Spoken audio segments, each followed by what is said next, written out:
జై శ్రీరామ్, భారత్ మాతాకి జై. ఈరోజు ఏదైతే అల్లు అర్జున్ గారి ఇంటి పైన దాడి జరిగిందో చాలా హేయమైన చర్య. ఒక ప్రాణం పోయింది, తల్లి ప్రాణం పోయిన తర్వాత కొడుకు ప్రాణం కూడా పోయింది అన్నదైతే చాలా బాధాకరం. అది అందరూ చాలా బాధపడుతున్న విషయం. అది అనుకోకుండా జరిగిన ఒక యాక్సిడెంటల్ ఇన్సిడెంట్. అది అతనేమి ఇంట్రెస్ట్ గా కావాలని చేసింది కాదు. అయినప్పటికీ పరోక్షంగా ప్రత్యక్షంగా ఆయన బాధ్యుడయ్యి వారి వంట ఉండి వారికి అన్ని విధాలుగా నేను సహకరిస్తాను, వాళ్ళ కుటుంబ బాధ్యత తీసుకుంటాను, వాళ్ళకి అమౌంట్ ఇస్తానని అన్ని రకాలుగా ఎక్స్‌గ్రేషియా ప్రకటించారు.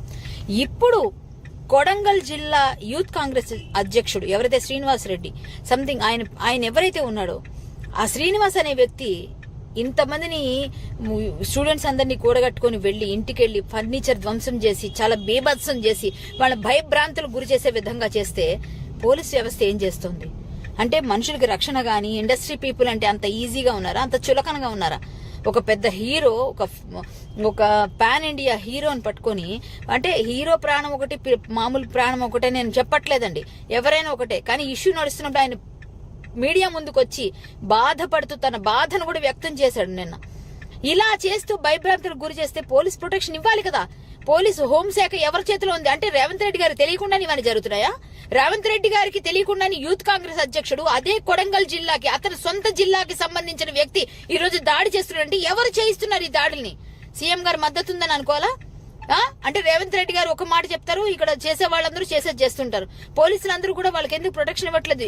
అల్లు అర్జున్ గారు ఇంటి ముందు ఎందుకు లేరు? మా సినిమా ఇండస్ట్రీ అంతా కూడా ఈరోజు భయభ్రాంతులకు గురి చేస్తే ఇదే ఇండస్ట్రీ ఇప్పుడు వైజాగ్ షిఫ్ట్ అయిపోయినా ఆశ్చర్యపోకండి. అప్పుడు చెక్క భజన అందరూ చేద్దరు కానీ సినిమాలు లేకపోతే ఏం పర్వాలేదు, ఇవన్నీ కాదండి. పరస్పరం ఎవరికెవరు ఒకరికొకరు సహకారం ఉండాలి. ఇప్పుడు బెనిఫిట్ షోస్ రద్దు చేసేస్తారా, ఇంకేం చేస్తారా, అదంతా మీ ఇష్టం, ఏమన్నా చేయండి, మేము కూడా దానికి ఏమి తీసుకుంటారు. కానీ కావాలని చేస్తే మేము కూడా బాధపడతాం. ఇప్పుడు 2 ప్రాణాలు మనం తేలేం. కానీ ఇలాంటి ఇన్సిడెంట్స్ రాజకీయ ఏవైతే పెద్ద పెద్ద మీటింగ్స్ జరిగేటప్పుడు, పెద్ద పెద్ద హోర్డింగ్స్ పెట్టినప్పుడు, కింద పడిపోయి చచ్చిపోయినప్పుడు, లేదా మీద తొక్కిసలాట్లా పడినప్పుడు కూడా ఇలాగే ఉండాలి కదా. అంటే మా సినిమా వాళ్ళు అనగానే ఫేమస్ అయిపోవచ్చు, గట్టిగా పెద్ద హీరో కదా గట్టిగా చేసేద్దాం అని చెప్పేసి మొత్తం అందరూ కలిసి దాడి చేసేస్తారా? దీన్ని అందరూ చూస్తూ కూర్చుంటారా? చాలా చాలా బాధాకరం అండి.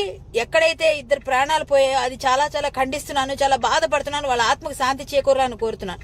అదే విధంగా అట్ ద సేమ్ టైం ఇలాంటి దాడులు చేస్తే ఇండస్ట్రీని ఇంత భయభ్రాంతులకు గురి చేసి ఒక హీరోకి ఇట్లా చేస్తూ ఆయన దాడి చేసి ఏదో విధంగా ఇబ్బంది పెట్టాలని, గేలి చేయాలని ఒక సీఎం కాన్స్టిట్యున్సీ నుంచి వచ్చిన ఒక వ్యక్తి తన ప్రలోభం కోసం, తన ప్రయోజనం కోసం ఇట్లా చేస్తే మాత్రం ఎవరు కూడా చూస్తూ ఊరుకోరండి.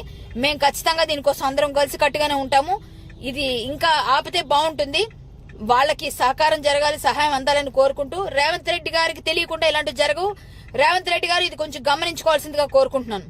జై శ్రీరామ్. హిట్ టీవీ యాప్ ని డౌన్లోడ్ చేసుకోండి. ఇందులో short news, live news, entertainment movies అన్ని అవైలబుల్ గా ఉన్నాయి. Please download Hit TV app. Hit TV app. Hit TV app ని ఫ్రీగా డౌన్లోడ్ చేసుకోండి.